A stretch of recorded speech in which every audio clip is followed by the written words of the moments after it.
So as Sir said that it's a conference of educating, enriching and empowering. We see that in today's rapidly evolving world, the field of medicine is constantly being challenged by new discoveries, technologies and needs of the ever-changing population. It is conferences like these that enable us to stay at the forefront of these developments, ensuring higher standards of care to the patients. Over the 2 days, we have a robust program filled with insightful presentations by all our faculties, expert-led workshops, and panel discussion. We have 2 halls where all the scientific sessions will be carried on. And today, we will be starting with our first session in this hall. And I would like to start with a small quote by Helen Keller. She quoted, "Alone, we can do so little, together we can do so much." And the topic goes as optimizing combination therapy in holistic approach for diabetes management. For this particular scientific session, I would like to invite speaker, Dr. Ipshita Ghosh ma'am. She is a consultant endocrinologist attached to Ramakrishna Mission Seva Pratishthan, EEDF, and also Narayana Super Speciality Hospital. She received the Mamraj Memorial Agarwal Rashtriya Puraskar for securing highest in MBBS, and she has published several national and international articles. To chair this particular session, I would like to invite Dr. M.L. Bhansali. He is a very senior, experienced physician from Howrah with special interest from non-interventional cardiology and diabetes. He has over 43 years of experience and he has attended several national and international conferences. I welcome you, sir. Along with him, I would also like to invite Dr. Ashok Mukherjee. He is also a very senior physician from Howrah and visiting consultant physician of Narayana Super Speciality Hospital and patron of HTDSS. We welcome Dr. M.L. Bhansali, who is also the founder member of Howrah Town Diabetes Study Society, and Dr. Ashok Mukherjee as the chairpersons, and Ipshita ma'am as the speaker. Over to you, ma'am. Optimize combination therapy in diabetes management, a holistic approach. It will be delivered by none other than the renowned endocrinologist and our known Dr.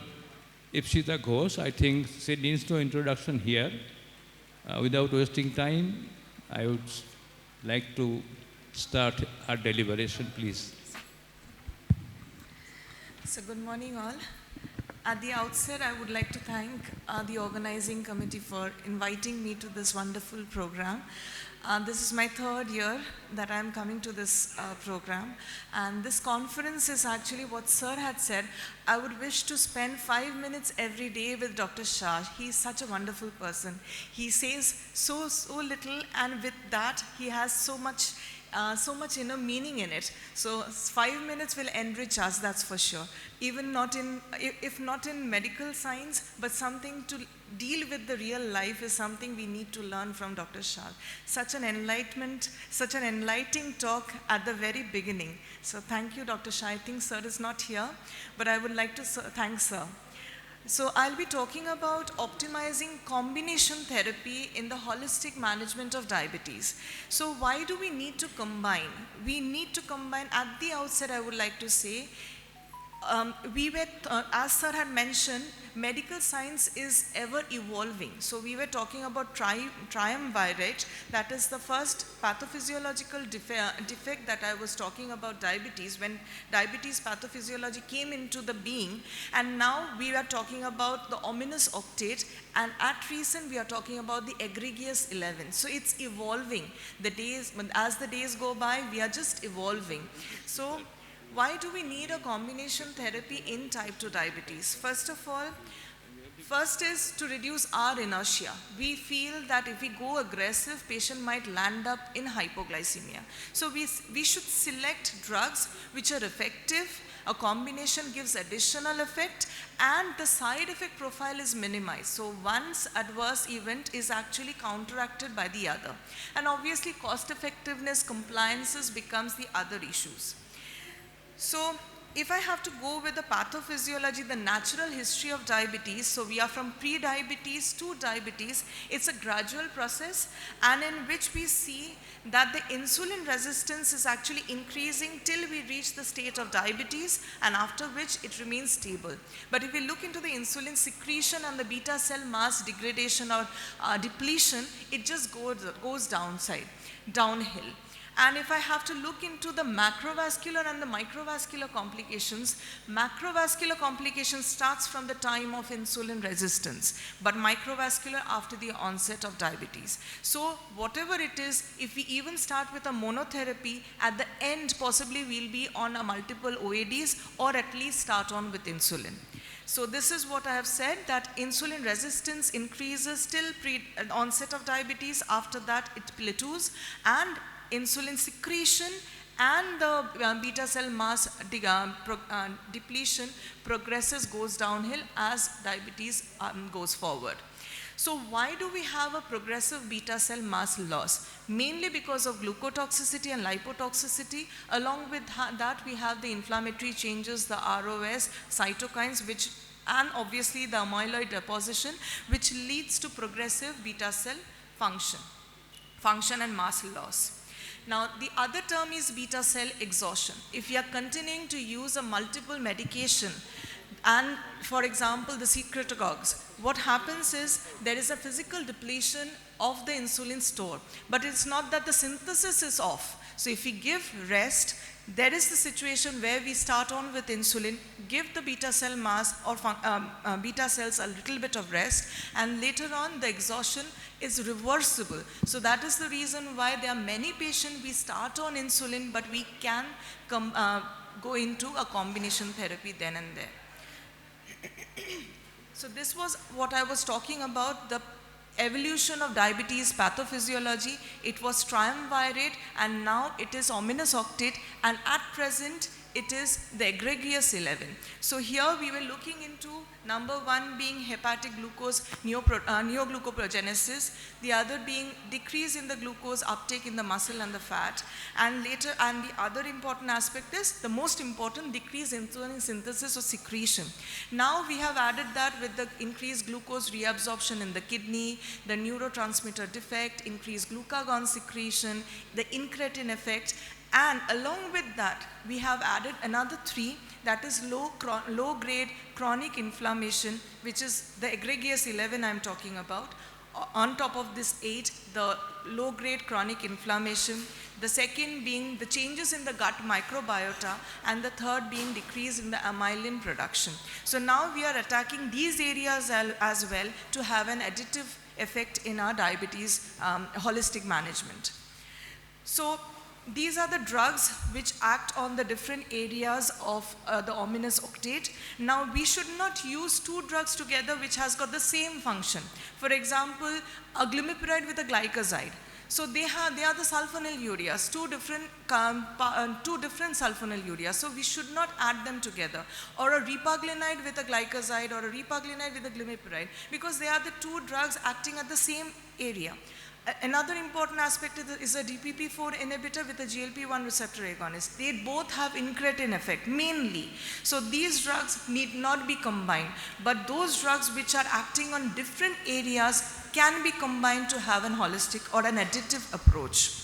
So this is something, so most importantly, combination therapy means increase effectiveness of the drug combination, number 1, so that the glycemic indices improves, the HbA1c improves, but it doesn't increase the side effect profile. For example, being aggressive, being effective does not mean it has to cause hypoglycemias. So non-hypoglycemic drugs can be used together to get an effective combination. Secondly, when we use combination, maximum dose of the drugs may not be used. So the side effect profile is obviously minimized. And the third important aspect is one drug causing one adverse event can be counteracted by the other drug which is which has got the beneficial effect. For example, an SGLT2 inhibitor, it increases the glucagon synthesis, but DPP4 inhibitor, it decreases that. So an euglycemic DKA can be counteracted by using a fixed dose combination here. There are some meta-analysis which says that DPP4 enzymes inhibitors also inhibits the mycotic infections which are due to this GTI, which is caused by SGLT2 inhibitors. So that can be also reduced by a fixed dose combination, which is the meta-analysis shows that. There are 6 meta-analyses, but these are the adverse event which is caused by one drug can be mitigated by the other. For example, pioglitazone causes a weight gain, but we can use an SGLT2 inhibitor to reduce the weight gain. So this is how we balance it. So the other important factor is the pharmacokinetics. So it should not be that absorption, metabolism, distribution, elimination of the drug is completely different in both the categories which are used as a fixed dose combination. So these are the drugs, the 12 important drugs that we use nowadays in diabetes, and obviously most important factor which we use for combination therapy is efficacy, second being durability, safety, and most importantly in India, the cost. So if we look into the glycemic efficacy, we'll say metformin and sulfonylurea are possibly the best according to the glycemic efficacy, even today with a 1.5 to 2% HbA1c reduction, whereas the most popularly used SGLT2 inhibitor and DPP4 inhibitor reduces only 0.5 to 0.7% HbA1c when used singularly.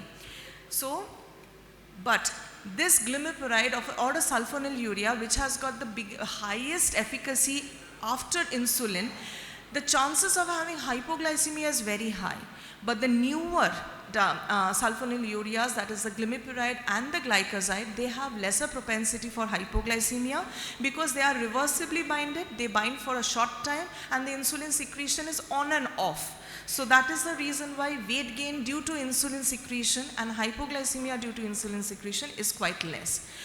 Why do we worry about hypoglycemia? It's not only us, the patient parties are the ones who are worrying about the hypoglycemia. So a combination of drugs which doesn't potentiate hypoglycemia, such as SGLT2 inhibitor, DPP4 inhibitor and a metformin combination or a GLP-1 receptor combination together does a very good additive effect.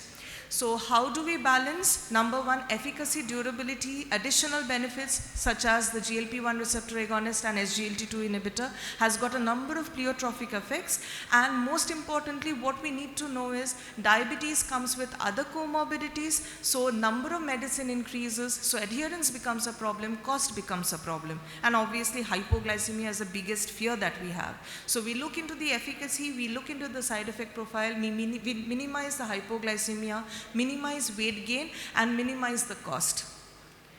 So how do we individualize the management? First, we need to look into the age of the patient, the comorbidities of the patient, hypoglycemia propensity of the patient, the family support of the patient, the duration of diabetes in these patients. So these are the patients where we go for a more stringent control, and the others we go for a less stringent control. So there are dual combination, triple combination, and combination with insulin. So these are the combination that we use. So with Lina-Empa, we also have DAPA-Lina, DAPA-Sita. There are many other combinations that are available, but we do not use two secretagogues like the sulfonylurea and amycretinide, or two incretin enhancers, that is the DPP4 inhibitor and a GLP-1 receptor agonist together. So that is something we should not use.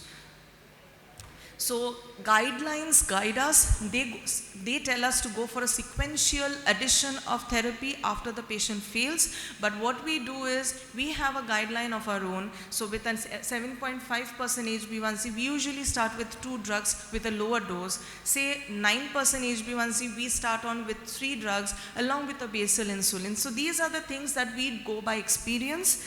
And with regards to sequential, most authorities prefer sequential.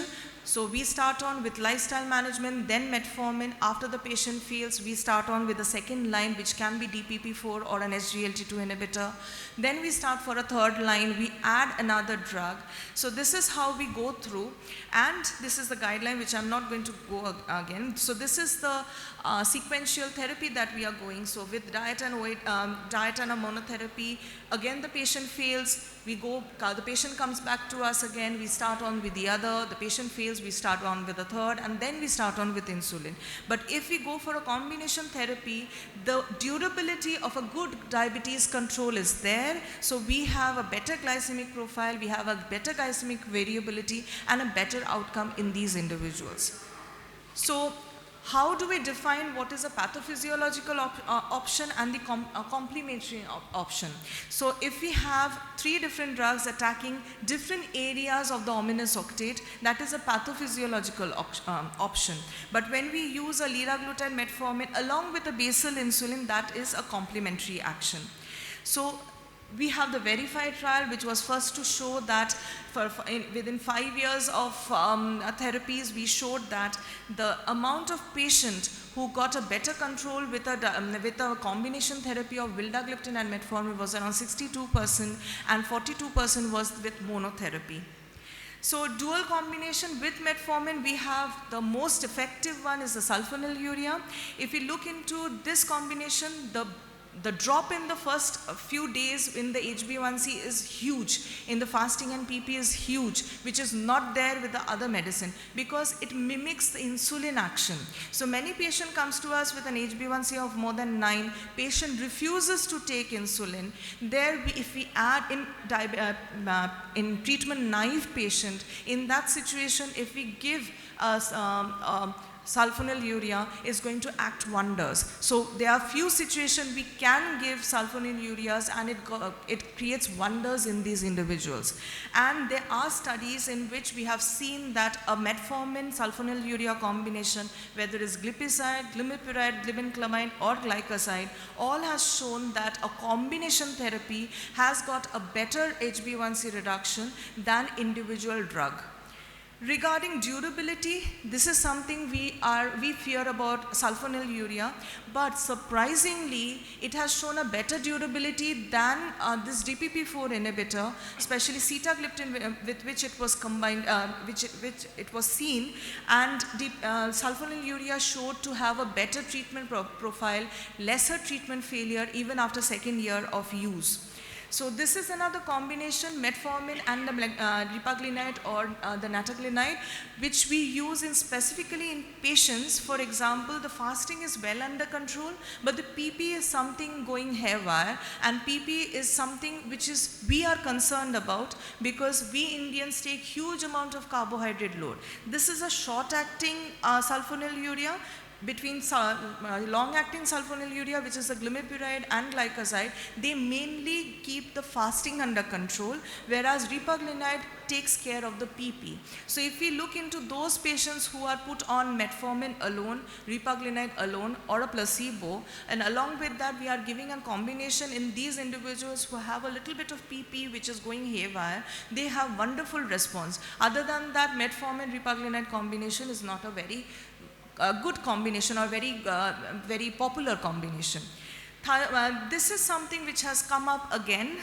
We were not using pioglitazone for long, but nowadays we are using it at rampant because MSLD is something which is very frequently found with diabetes. So that is another area where we use a pioglitazone. Again, other than heart failure, it has got a better effect. For example, the PROACTIVE trial has shown that there is a decreased cardiovascular event. There is a regression in the atheroma volume as well. So that is why pioglitazone is something we are using very, very recently and very rampantly we are using. And most importantly, we Indians, we have a genetic defect. We have a fasting sugar a little on the higher side because of the genetic problems. So the liver secretes more and more of the glucose, that is the glucose neoglucogenesis, and which causes an increase in the fasting level. We also have a tendency to eat loads of carbohydrates it at night and at also around 11:30. These are the other reason why our fasting levels are also on the higher side. So pioglitazone actually does wonders to the fasting levels as well. This is another very popular combination, especially with a huge amount of patients who are elderly, living alone with children staying abroad. This is a very safe combination because DPP-4, the side effect profile is comparable to a placebo. But again, if we look into the durability, it has shown to be lesser durable than sulfonylurea, though what we go by our experience, we say this is a very good and durable combination. So not only sitagliptin, vildagliptin and linagliptin, they have all shown a huge benefit, even 2% HbA1c reduction with a full dose of sitagliptin along with a 2 gram of metformin. So this is the study that I was talking about. This was over 20,000 patients in which sulfonylurea had shown to have a better HbA1c control, around 0.2 millimole per liter. Fasting sugar was better, and also it was seen to have a lesser treatment failure than this DPP-4 inhibitor. So this is the potency of a modern sulfonylurea, the long-acting one, which is actually huge. And if you look into this presentation, you will see that the time to treatment failure with sulfonylurea was 2.4 years, whereas with DPP-4 inhibitor it was 1.6 years. But this study, when it was carried forward, the difference in the HbA1c were more or less same at 104 weeks. So DPP-4 inhibitor, I would say, is a very durable drug.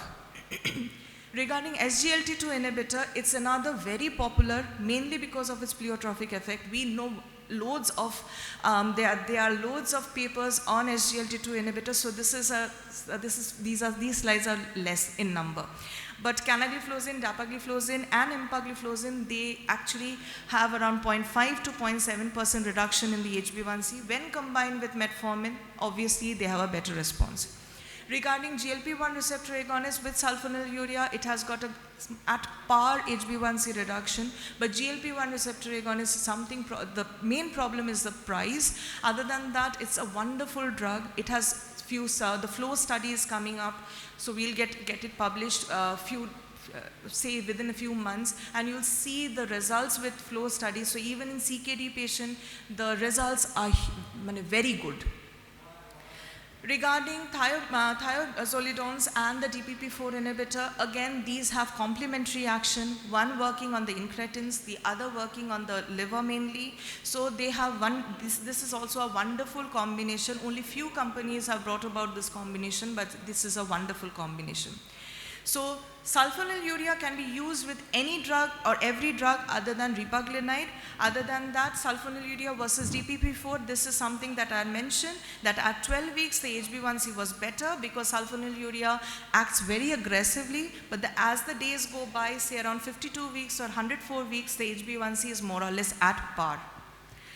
SGLT2 inhibitor, it is better in response because it has got better pleiotropic effect, the weight loss is there, the fat is reduced, there is multitude of benefits to the heart and the kidneys, even the liver, also the OSA, everything improves, so the diabetes control is also at par with sulfonylurea as the days go by. So what's new? SGLT2 DPP-4 inhibitor, already we have discussed, but I'll be giving a few slides on those as well. SGLT2 inhibitors along with GLP-1 receptor, we do not have any combination therapy, but we use this in rampant, especially in those who are morbidly obese and diabetic. And basal insulin with GLP-1 receptor agonist, this has come up with a fixed dose combination. There are two drugs which have been used in a fixed dose combination. So the complementary action, obviously both acting through different mechanism, but the two most important aspect is that SGLT2 inhibitor increases glucagon synthesis, which can cause DKA, and DPP-4 inhibitor inhibits that. And DPP-4 inhibitor also inhibits the mycotic infection, which can be due to this SGLT2 inhibitor. So a fixed dose combination of these two is a wonderful, and both have low hypoglycemic potencies. So this is a wonderful combination. Doctor, so first 2 minutes. Yeah. This is the complementary action, I'll just skip by.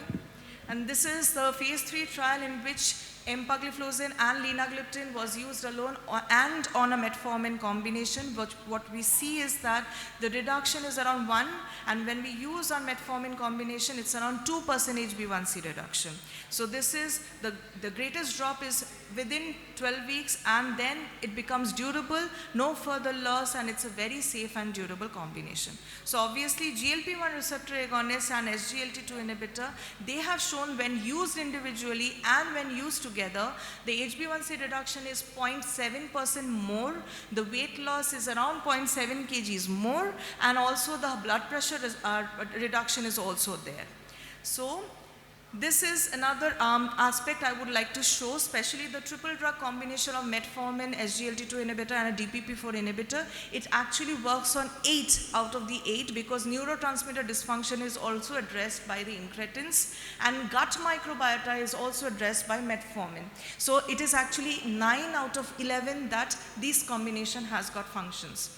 So this is pioglitazone, sitagliptin and metformin. 0.3% additional HbA1c benefit when pioglitazone is added, and also the safety wise also it is highly safe, no hypoglycemia was also there. And the triple drug combination of voglibose, metformin and glimepiride, that is also safe, cardiovascularly safe, requirement of insulin was also diminished. So regarding basal insulin and GLP-1 receptor, this is something which is new. We have Soliqua, which has been brought about by Sanofi, which has got lixisenatide and glargine, and we have Zutolphi as well, which has got liraglutide and degludec, which has shown to have wonderful benefit not only in obese patient, but also with a high fasting sugar, and also in patients with a high HbA1c. So this is the graphical presentation of how much a drug is beneficial to these patients. And if I have to look in, these are the studies, the Lixilan-L study, these are the benefits that has been shown that go with to the last slide, please. Hypoglycemia, there is a reduction, there is no hypoglycemia, additional hypoglycemia, there is also a reduction in HbA1c, very good reduction in HbA1c. So with this I would like to say that first our strive is to take hold of this patient, do a holistic counseling regarding diet, exercise, as well as why we are using the drug. First, we need to engage the patient in conversation. This is the cost of the drug. You need to continue the drug.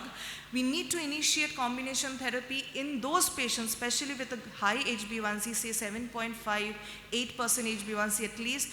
At least we have to start with a 2 drug with a lower possible dose. We have to train the patient accordingly because we need to look into the patient whether the PP is high or the fasting is high and act accordingly. And we need to monitor the patient every 3 months so that the patient do not go haywire or patient do not be lost to follow up. And we need to counsel the patient over and over again. So take home message, we need to go through, all the drugs need to go through good pharmacovigilance because there are multitude of combinations, all combinations are not good, all companies are not good. So we need to select the combinations which are actually good in the market, as well as a good company is bringing out good products. So this is also very important because we can't give any and every drug to any and every individual. So with this I'll be ending my talk. Thank you for your patient listening. If there are any questions, please feel free to ask. Thank you. Thank you, Dr. Ipsita Ghosh, for explaining very well that how to combine oral drugs in different setup of the patient. It depends on phenotype as well as associated comorbidities. So according to that, we should individualize the treatment. You have explained very well. Can we combine metformin, pioglitazone, DPP4 inhibitor and SGLT2 inhibitor if there is no contraindication to individual drug? Yes, sir, we can combine.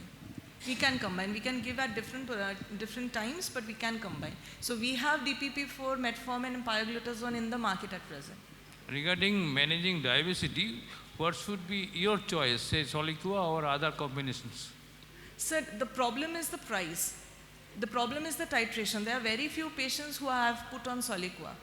So I will, if the patient is willing to start on with a injectable, I will first ask the patient to start on with a this insulin. If the PP is still on the high, there is a situation where we can start on with a GLP-1 receptor agonist with an insulin, and especially in those patients who are actually obese, and insulin injection will only increase their weight. So these are the situations where we can add on a GLP-1 receptor agonist, which is actually working wonders in terms of reducing weight. So this is an ideal combination in obese patients and those who have pocket-friendly. Understood. Anyway, any questions from the floor?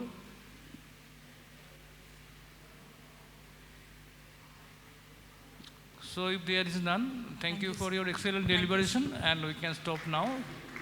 Thank you. Thank you, ma'am, for the insightful presentation. Chairpersons, I would request you to felicitate our speaker, Dr. Ipshita Ghosh, ma'am, today.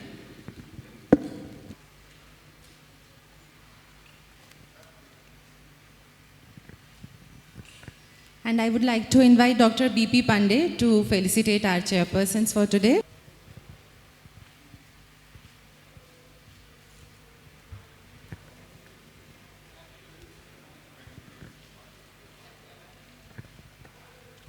Thank you, Speaker, ma'am. Thank you, chairpersons. Thank you, Dr. Pandey.